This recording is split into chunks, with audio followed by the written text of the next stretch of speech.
City Ravi ಅವರನ್ನ ಬಂಧಿಸುವಂತ ಸಂದರ್ಭದಲ್ಲಿ ಪೊಲೀಸರು ದೌರ್ಜನ್ಯ ಮಾಡಿದ್ರು ಅನ್ನುವಂತ ಆರೋಪ ಇದೆ. ರಾಜ್ಯಪಾಲರಿಂದ ಸಿಎಂ ಸಿದ್ದರಾಮಯ್ಯಗೆ ಈಗ ಪತ್ರ ಹೋಗಿದೆ.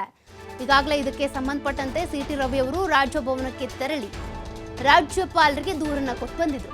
ಸೂಕ್ತ ಕ್ರಮ ಕೈಗೊಳ್ಳಬೇಕು ಅಂತ ರಾಜ್ಯಪಾಲರು ಈಗ ಸಿಎಂ ಸಿದ್ದರಾಮಯ್ಯನವರಿಗೆ ಪತ್ರ ಬರೆದಿದ್ದಾರೆ, ನಿರ್ದೇಶನ ಕೊಟ್ಟಿದ್ದಾರೆ. ಡಿಸೆಂಬರ್ 31ರಂದೇ ಪತ್ರ ಬರೆದಿದ್ದಾರೆ ರಾಜ್ಯಪಾಲರು. ಕಾನೂನು ಕ್ರಮಕ್ಕೆ ಒತ್ತಾಯಿಸಿ ರಾಜ್ಯಪಾಲರಿಗೆ ದೂರು ಕೊಟ್ಟಿದ್ರು ಸಿಟಿ ರವಿ ಅವರು. ಅಂದರೆ ನನ್ನನ್ನ ಅರೆಸ್ಟ್ ಮಾಡುವಂಥ ಸಂದರ್ಭದಲ್ಲಿ ನನ್ನ ಮೇಲೆ ಒಂದಷ್ಟು ದಾಳಿಗಳಾಯಿತು, ಹಲ್ಲೆ ಮಾಡಿದ್ರು. ಬಟ್ ಪೊಲೀಸರು ಮಾತ್ರ ಯಾವುದೇ ಕಂಪ್ಲೇಂಟ್ ಮಾಡಿಲ್ಲ, FIR ಹಾಕಿಲ್ಲ ಅಂತೇಳಿ ಸಿಟಿ ರವಿ ಅವರು ರಾಜ್ಯಪಾಲರಿಗೆ ಮನವಿ ಮಾಡಿಕೊಂಡಿದ್ರು, ಪತ್ರ ಕೊಟ್ಟಿದ್ರು, ಕಂಪ್ಲೇಂಟ್ ಮಾಡಿ ಬಂದಿದ್ರು. ಈಗ ಇದಕ್ಕೆ ಸಂಬಂಧಪಟ್ಟಂತೆ ರಾಜ್ಯಪಾಲರು ಸಿಎಂ ಸಿದ್ದರಾಮಯ್ಯನವರಿಗೆ ಪತ್ರ ಬರೆದಿದ್ದಾರೆ 31ನೇ ತಾರೀಕು. ಸಿಟಿ ರವಿಗೆ ಭದ್ರತೆ ಬಗ್ಗೆಯೂ ಕೂಡ ಕ್ರಮ ವಹಿಸಿ ಅಂತ ಸಿಎಂ ಸಿದ್ದರಾಮಯ್ಯನವರಿಗೆ ರಾಜ್ಯಪಾಲ ತಾವರ್ ಚಂದ್ ಗೆಹ್ಲೋಟ್ ಅವರು ಸೂಚನೆ ಕೊಟ್ಟಿದ್ದಾರೆ.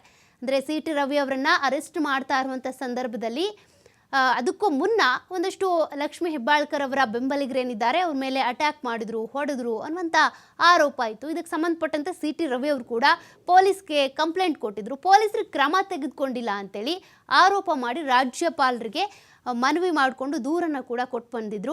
ನನಗೆ ಭದ್ರತೆ ಇಲ್ಲ, ನಾನು ಕೂಡ MLC, ಹಾಗಿದ್ರು ಕೂಡ ನನ್ನ ಮೇಲೆ ಹೇಗೆ ದಾಳಿ ಮಾಡಿದರು, ಪೊಲೀಸರು ನನ್ನ ಜೊತೆಗೆ ಸರಿಯಾಗಿ ನಡೆದುಕೊಂಡಿಲ್ಲ, ಅವರ ವರ್ತನೆ ಚೆನ್ನಾಗಿರಲಿಲ್ಲ, ಆ ಒಂದು ರಾತ್ರಿ ನಾನು ಬಹಳ ಆತಂಕದಿಂದ ಕಳೆದೆ, ಬಹಳ ಭಯ ಇತ್ತು, ನನಗೆ ಜೀವ ಬೆದರಿಕೆ ಇತ್ತು, ಎಲ್ಲಿ ಯಾವಾಗ ಏನು ಮಾಡಿಬಿಡ್ತಾರೋ ಅನ್ನುವಂಥ ಭಯ ಇತ್ತು.